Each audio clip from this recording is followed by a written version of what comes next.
Player with another car vlog. Now, I apologize for all the extra sounds and bumps and everything else. My car's pretty full of stuff.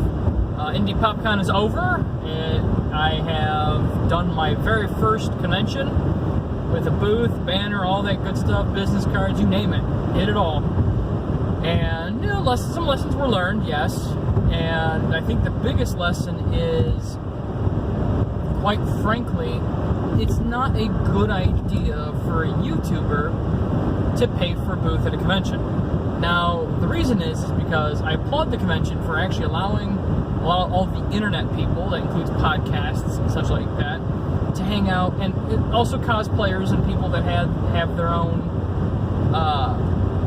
you know, like photography and things like that. It's not just art, it's those that do the, you know, the Facebook, the Instagram, the YouTube, the Twitch, you name it, things like that.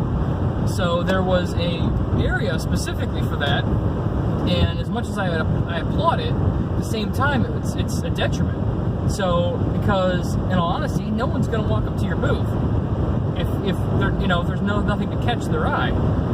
And since I'm not really selling anything, it makes it very difficult.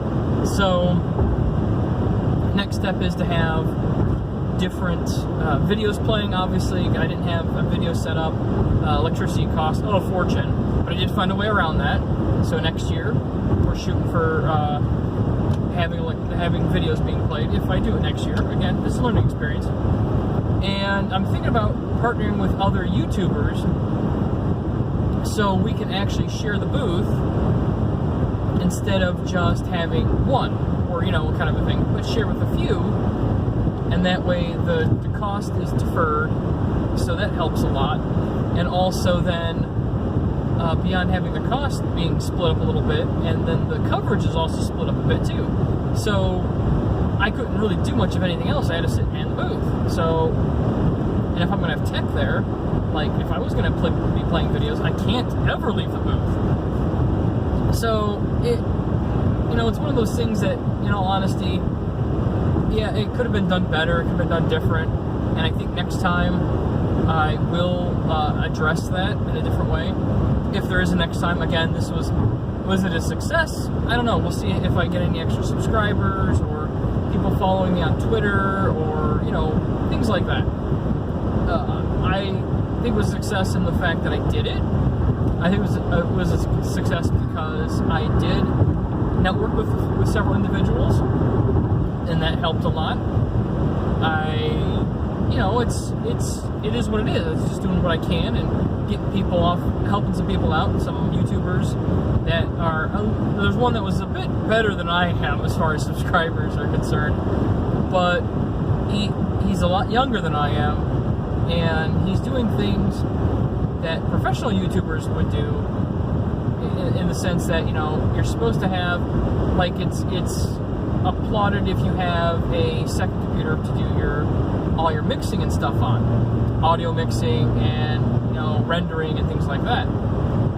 But for a young individual, you know, that's a lot of money, and that's a lot of extra, and that's a lot of, you know, potential points of failure and other such issues, and that's kind of a problem. So, you know, and I don't want anybody to be discouraged about doing these kinds of things. Sorry, there's some stupid drivers on the road today. I don't want some people to be discouraged, and you can tell that, you know, some people are kind of down a little bit because they don't have the really good hardware. They can't afford the really good, you know, like keep up on the games and stuff like that.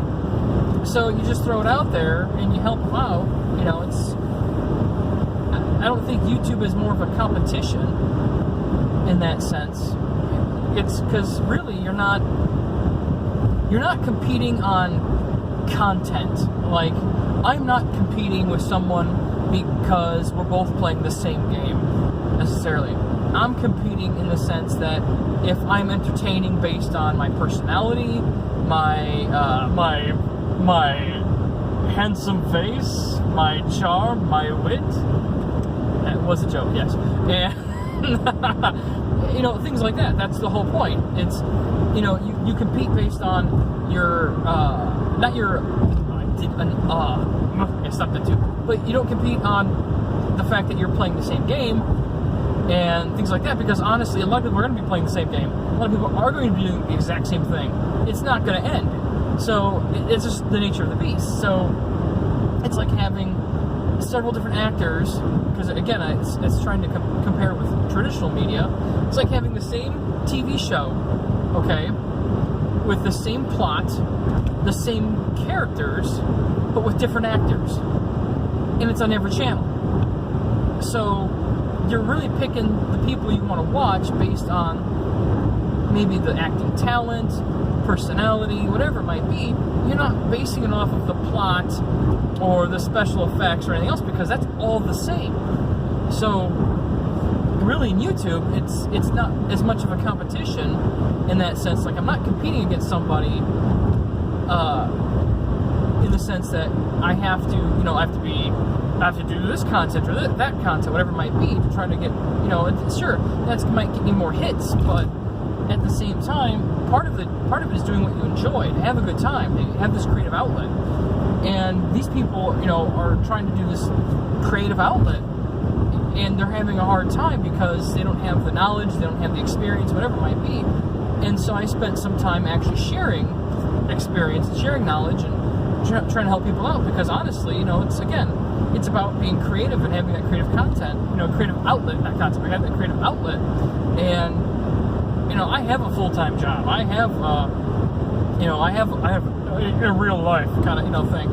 And these some of these individuals are younger, or they're not, they've got other things going on, and it's just, trying to help them out. Why not? I'm not competing against them. So, and these are the same kinds of people that at some point, and this is the truth is that I may end up playing videos with them, playing games with them and stuff like that in videos. Now, we might be partners at some point. And then, maybe not, whatever. It's just, it's not a cutthroat environment. It should be a cutthroat environment. The one issue I do have, and this is a call out to some of the more veteran YouTubers that were actually, and I'm not blaming them in particular, I am just mentioning this, is that the YouTubers that YouTubers that are out there that are guests and didn't pay for the booth, with the people that did pay for the booth, that are trying to break through, they're trying to do these things, it would really, really be good to go out and see these people and encourage them, and actually, be warm and friendly about it, because some of these people are trying really hard to basically emulate the guests. So, and that's an important thing. And I honestly think that it would be a much more productive environment and a much more friendly environment if that was the case. So, again, I am not trying to target any particular individual or anything else. That is not the case. Please do not see it that way. My whole point is the fact that I honestly think that some of the veterans of the industry could go around and spread the love. Okay, that's kind of the idea. Is they can spread the love. They can help people out. Because again, some of us are struggling and trying to find our place and trying to do the right thing and everything else. And it would mean a world to a lot of these people, because also they're fans.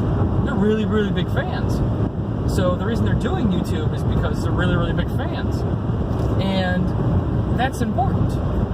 So maybe one of these days, and it's not, again, it's not something that I don't want to make it look like I'm targeting people in particular or anything else. It's just one of those things that would be really, I know they want to see their fans, and I know they want to hang out, but spending, the few moments before the convention hall opens, where the vendor hall where these YouTubers and people are that paid for booths, that are trying to be successful, they're trying to do this. Really, it's it would help with a lot of encouragement and maybe some guidance and like the Big Brother feel maybe, but also at the same time, the fans that are coming in to see these big YouTube stars, whoever they might be, and again, I'm not calling anybody out on this, but there's these individuals that are coming here to watch these big YouTube stars, to check them out, see them, and get a chance to take a picture with them and talk to them briefly, give them a hug, a present, whatever it might be. A lot of these other YouTubers that are there, that have booths, that aren't guests, are fans themselves, and mimic and emulate and try to be like their heroes, basically. Their YouTube people that they're big fans of. So give them a try. Actually go out and give it a shot. Sure, it's gonna be some of the same content. You might actually find something you like watching. So it's the same thing. It needs to go both ways. There needs to be some encouragement on both sides, and I think that's important. And I think that piece is actually missing. That would make a huge difference in the convention for a lot of people. I walked in with a lot of business cards, and I walked out with a lot of business cards because, again, unless you're looking for me in particular, nobody cared. And that's just the nature of the convention. So, and maybe I'm just a bitter old man, talking about this stuff. Oh, my life's terrible. This is total. But it would be in a positive environment, trying to make it more of a positive environment, positive world, things like that. And I really think that would have made an impact. That would have made a big difference. So, but otherwise, as I said before, I think the convention as a whole was relatively successful for me. Is a learning experience, and the fact that I did it. So all of you that have their own YouTube channel, that are following me, or talk to me, or chat with me, you can do it too. Don't forget that. It's one of those things that people, well, I don't know, and that's another thing that goes back to something I said earlier, is the fact that maybe together we could have a presence at conventions like this and actually have a more unified front and consolidate, because I did see a few prop tables, like cosplay prop tables, and some actual cosplayers working together, and quite frankly that would have been the best thing to do, is start doing these things and working together at it. So, and yay construction. I wish I would have known about that. I would have turned off. But, and I think that's a great thing, because there was like 4 booths in a row that were all, 5 booths in a row, kind of, I think, that were all cosplayers and prop companies, and they worked together, and it was great. It was fantastic. And quite frankly, I honestly think that that's a good way to go. And some of these cosplayers were members of a group of cosplayers, so it was cosplaying group, like a troupe, maybe. I don't know, however you want to call it. So you've got this more of a unified presence, and I think that made a big difference, because again, it lowers the impact of the cost of the convention and the table and the resources and so on and so forth. And I think that's kind of the important piece. And then you get more exposure, because then again you can walk the floor, you can talk to more people, you can network more and take turns and not worry about your representation. And that's just the nature of the beast. And I really think that is the way to go. So that was from my learning experience, of course. So, and honestly, I think that is next. If I do it next year, I think I'm going to partner with a few other YouTubers or Twitch streamers, or both, kind of a thing, and actually share a table, share a spot, or you get a bunch of us to share 2 spaces and have some videos playing and rotate through some of our content, our stuff. But it's a great experience. It's a great time. And you do meet a lot of cool people. Like, I was surrounded by a lot of podcast people. It was fun. I didn't get to talk to them a whole lot, but it was just, they know each other. I was the odd man out, like entirely the odd man out. So I should have been on a different table, but it didn't happen. So I was the only YouTuber in my row. Everyone else was on my row was cosplaying or podcast. So that was frustrating. But again, it is what it is. Not much you can do about it. So I am in construction traffic. Woo! Yeah. So, but anyway, thank you everyone for watching this video. I will share more of my experiences as I do these things, and I'll get into more details. So if any of you actually want to know more or have any questions, please feel free to contact me or leave comments below to the side, whatever. If you're using mobile, to the side, below, whatever, that kind of stuff. And I will see you in the next video.